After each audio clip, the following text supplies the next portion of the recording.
Hello friends, ঝর্ণার শখের ছাদ বাগানে আপনাদেরকে স্বাগত। এই দেখুন, আমার ছেলে ছাদ বাগানে এসে বদমাইশি করছিল। তো আমি ওকে বললাম বদমাইশি না করে আমার ভেন্ডি কটা একটু তুলে দে। তাই ও ভেন্ডিগুলো আমার তুলে দিল।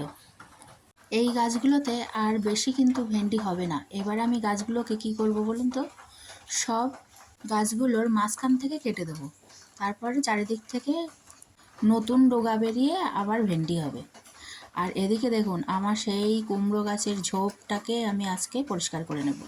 গাছটা কুমড়ো তো দিল না একটাও, প্রচুর জালি হয়েছিল, কিন্তু একটাও কুমড়ো হয়নি। তবে এর থেকে অনেক ডগা আমরা খেয়েছি। কুমড়ো না হলেও কোনো কেমিক্যাল কিন্তু ইউজ করিনি, কারণ ছাদ বাগানে সবজি করেছি কোনো কেমিক্যাল ছাড়াই সবজি খাওয়ার জন্য।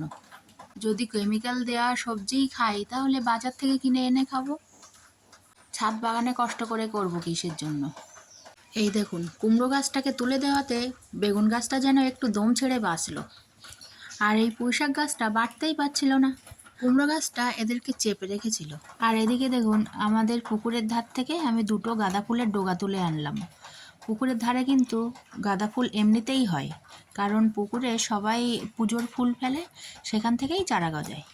আমি দুটো ডগা এনেছি, এর থেকেই আমি অনেক চারা তৈরি করে নিতে পারবো ছাদ বাগানে। এই বর্ষার সময়ে কিন্তু সমস্ত গাছের কাটিং তৈরি করার উপযুক্ত সময়। আর আমি এবার কয়েকটা চন্দ্রমল্লিকার কাটিং বসাবো।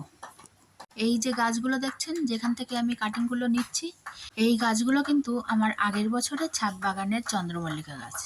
আগের বছর আমি সমস্ত কালারের চন্দ্রমল্লিকা গাছগুলো একটা টবে বসিয়ে তাদেরকে বাঁচিয়ে রেখেছি এতদিন ধরে। এবার এখান থেকেই আমি সমস্ত গাছ কাটিং করে নিয়ে বসাবো, আর সব কালারের চন্দ্রমল্লিকাগুলো আমার ছাদ বাগানে থেকে যাবে। এই দেখুন, চন্দ্রমল্লিকার ডগাগুলোর গোড়ার দিককার পাতাগুলো আমি ফেলে দিচ্ছি।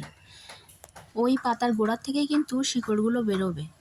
পাতাগুলো যদি রেখে দিই তাহলে সেই পাতা মাটির তলায় গিয়ে পচে যাবে, আর চারাটাও ভালো তৈরি হবে না।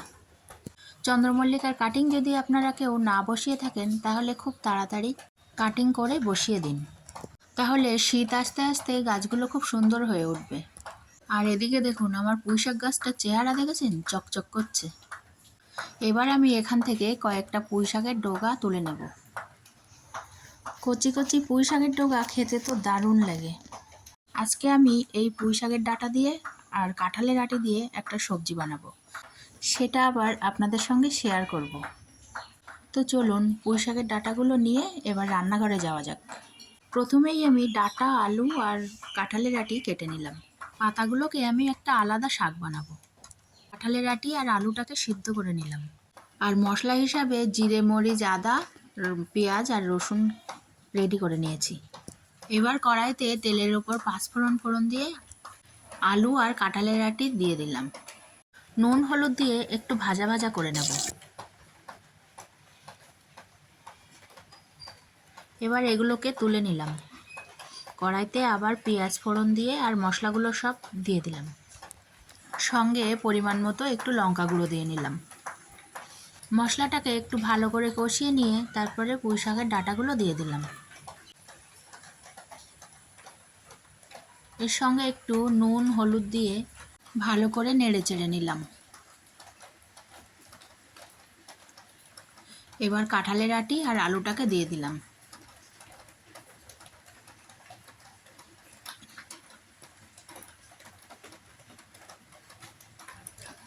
এবার কড়াইতে জল দিয়ে দেবো। তো জলটাকে পাশের ওভেনে একটু গরম করে নিলাম। তরকারিতে যদি গরম জল দেওয়া হয় তরকারিটার কিন্তু টেস্ট বেড়ে যায়। জল দিয়ে সবজিটাকে ঢাকা দিয়ে বেশ কিছুক্ষণ ফুটিয়ে নেব। তারপরে ঢাকা সরিয়ে পরিমাণ মতো চিনি আর গরম মশলা দিয়ে নামিয়ে নিলেই হয়ে গেল রেডি পুঁইশাকের ডাঁটা, কাঁঠালের আটি দিয়ে সবজি।